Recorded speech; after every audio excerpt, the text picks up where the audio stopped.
Hello, my replay viewers. Thank you so much for joining me. This is a special edition of Lunch Bites. As you can tell, it's going to be your dinner bites. Hi guys, thanks so much for joining. I have been a very busy girl today, so as you may have noticed, Lunch Bites didn't happen at lunchtime. It's happening at dinner time because even though I was busy today, we've got news that's too good not to cover. So thank you guys so much for joining. If you're here for the first time, my name is Chelsea Roadman and I do a daily news show, and I like to call it some sort of meal bites. So lunch bites, dinner bites, something so you have great conversation starters, because these are headlines that will certainly start some conversations. So if you're not following me, please do so by just swiping right on your iOS device or up or down on your Droid. And in addition, if you could invite your followers, I would love to hear what their thoughts are on these pieces of news that I can't wait to share with you guys. So like I said, please invite your followers, and let's go ahead and dive in. We've got some interesting things to cover. Thank you for that heart. That's wonderful. All right, guys, here we go. Headline number 1 for Thursday, April 21st. Here we are, headline number 1. We're going to start here at home with that Flint water crisis that you may have heard about. The Detroit Free Press reported on Wednesday morning that criminal charges have now been filed against 2 officials in the Michigan Department of Environmental Quality. I believe their names are Mike Presby and Stephen Bush. But the interesting thing is, they were charged in addition to city official Mike Glasgow, who's Flint's laboratory and water quality supervisor. So they definitely got more than just a slap on the hand for that. Moving on to headline number 2. Now this one I find extremely interesting, you guys, and you're going to want to hear about it so you don't think you're playing with fake Monopoly money next time you get a $20 bill from the ATM. Apparently, in major news, Harriet Tubman will now be the face of the $20 bill, replacing our Andrew Jackson. And you can't say, give me a Jackson. You're going to have to say, give me a Tubman. Jackson will now take the back of the bill. So it's going to be Harriet Tubman now on the front of the $20 bill, and Andrew Jackson will now take a place on the other side. Treasury Secretary Jack Lew announced that this abolitionist, Harriet Tubman, will be the face of the $20 bill. And what's funny is that meanwhile, zeitgeisty Alexander Hamilton, he was originally supposed to be replaced. But they're going to keep him on the $10 bill. So, I don't know. Did they change their mind? I don't know what happened, but just so you know, it's not a fake. Alexander Hamilton, he'll still be your $10 bill, but expect Harriet Tubman to show up very quickly on your $20 bills. I'm going to find that very interesting to see. All right, moving on to headline number 3, a spotlight on Brazil's first female president. Now that might sound like a victory, except she may now be facing impeachment charges for allegedly hiding budget deficits. Now, that's normal, you want to hide some budget issues, but the Brazil's first female president has been accused of concealing budget deficits to strengthen her re-election campaign for 2014 for that prospect. And Article 85 in the Brazilian Constitution stipulates that infringing on budget laws is a crime for which a president can be impeached. So it looks like she definitely did a major no-no on this one. Hopefully, I sort of just want to take her side and be like, she didn't do it. But, politics, guys, anything can happen. So let's move on, you guys. Number 4's headline is to be in the know. Now, have you ever wondered how long you were going to live? Well, they've got new research out that is, interesting to say the least. White women saw a slight decline in life expectancy for the first time since 2005, while black men saw a slight increase.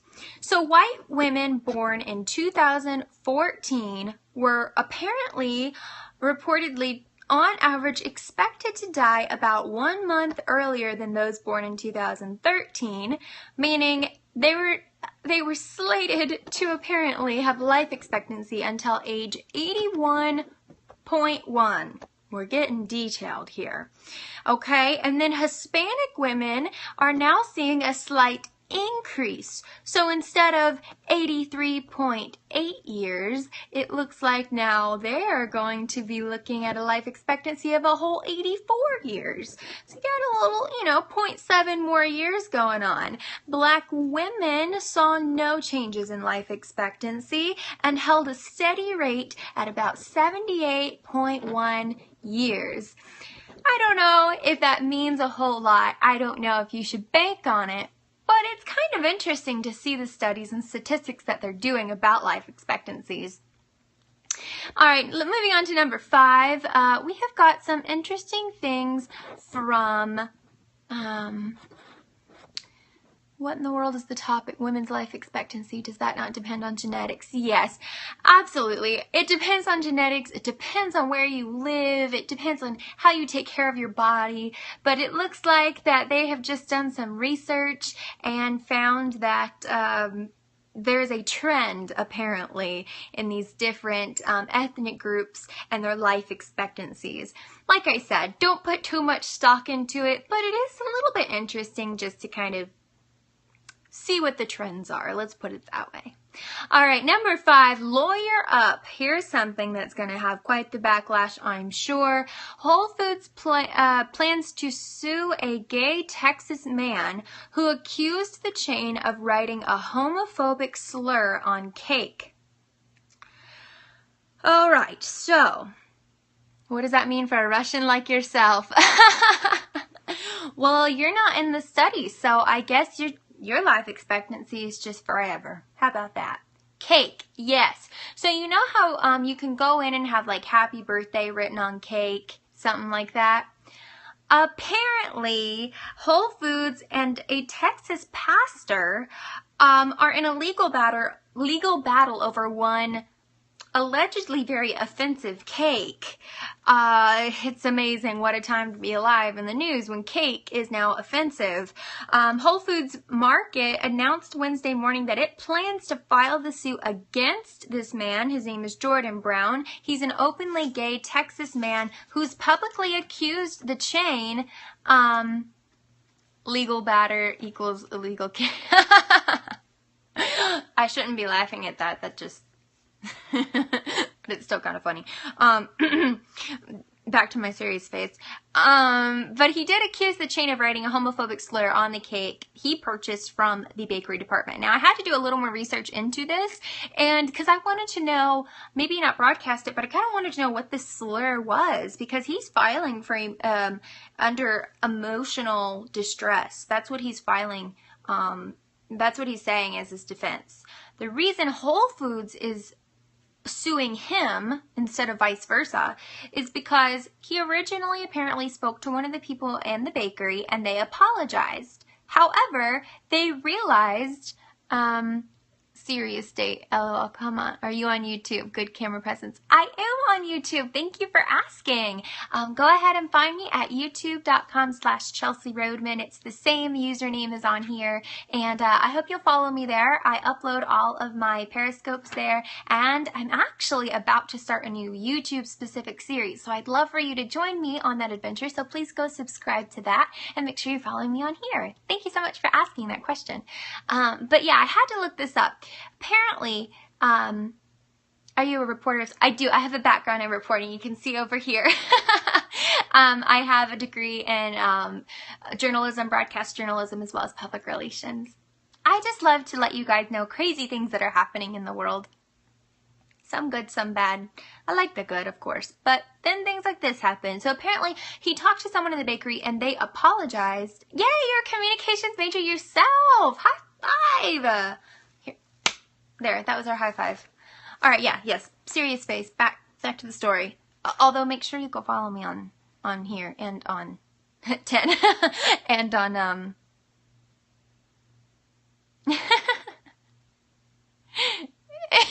make sure you go follow me on YouTube. Okay, but anyway, what I was saying, I will go on. All right. So anyway, the customer was upset about the slur, apparently. Then someone from the bakery apologized. The guy leaves. But then they look at the surveillance camera and they determine that there was no racial or homophobic slur put on the cake by any of the employees. So I don't know if it wasn't actually ever there, or someone came in to do it, or he tried to frame them. I don't know. It's a kind of crazy story. And so then they called him from the bakery and said, sir, you know, we've done research into this and no employee had put a slur on there, you know.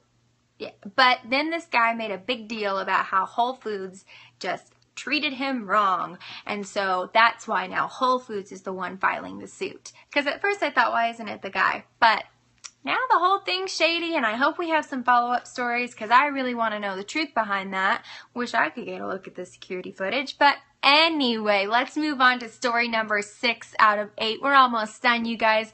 It's a fun fact, and it's kind of techy. You know, tech talk is my favorite thing to cover. But this was really pretty interesting. San Francisco is the first major U.S. city to require solar panels on all building structures that have 10 stories or less.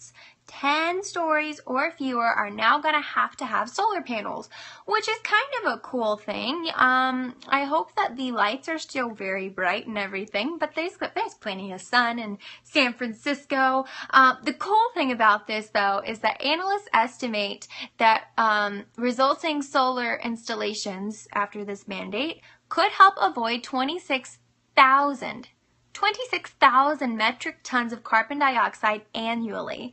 So that means nothing to you. However, if we use the EPA's handy dandy little greenhouse gas calculator, that is the equivalent of taking 5,500 cars off of the road.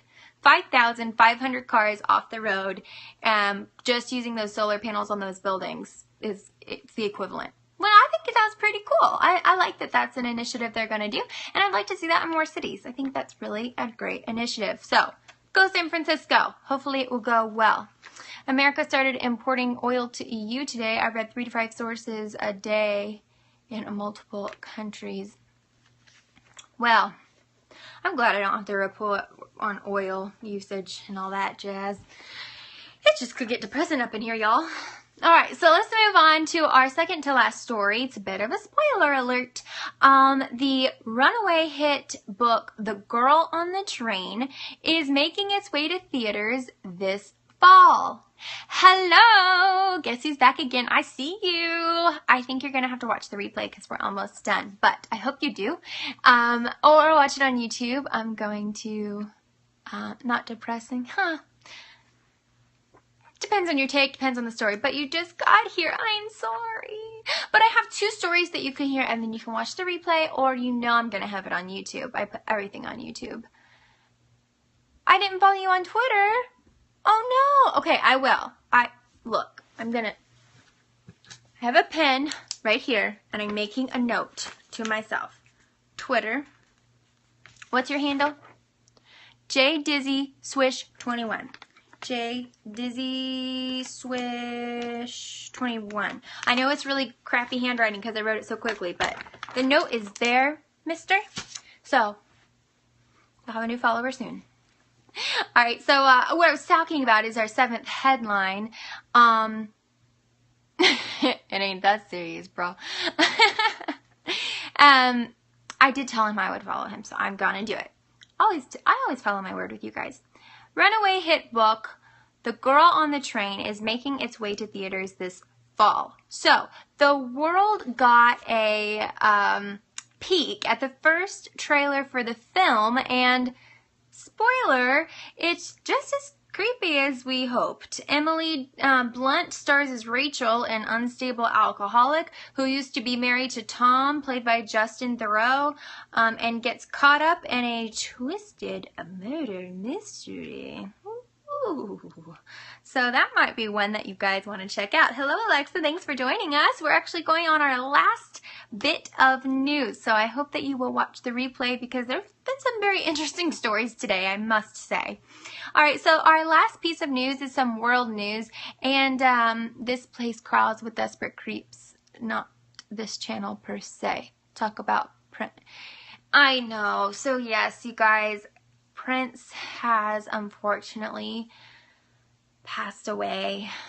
It is so sad. I mean, we're losing all of these like big superstar names, and you know, he had a cold and it turned into the flu. Yeah, you call BS. I kind of wondered that too. Maybe it was because of medications he took for it. We've still got Donald Trump. Okay, you guys don't make me crack up laughing that easily, but that was a funny comment. Anyway, so yeah, that is a piece of news that is very sad to deliver. I'm very sad about that. One thing though that I will like to finish off our newscast here with, properly follows up yesterday's 420 date. It's world news, guys. Canada has announced a plan to legalize recreational marijuana use next year in 2017. So I'm kind of wondering, you know how they're trying to blockade our borders so no one comes in? Well, they may not have a problem because people may be going to Canada instead. Yes, Canada is what I said. They've announced a plan to legalize recreational use of marijuana. Canada gonna need, I know, Canada's gonna start having a ton of random immigrants too, I think. It'll be interesting to see how that goes. I'm pretty sure that a lot of Americans on that border will be flooding in. And I can only imagine what that's going to breed. So we'll definitely keep up with that one. Jason, I think it's Trudeau, is making good on his campaign promises as his Liberal government will introduce a law next spring, so just a year from now, aiming to decriminalize the drug.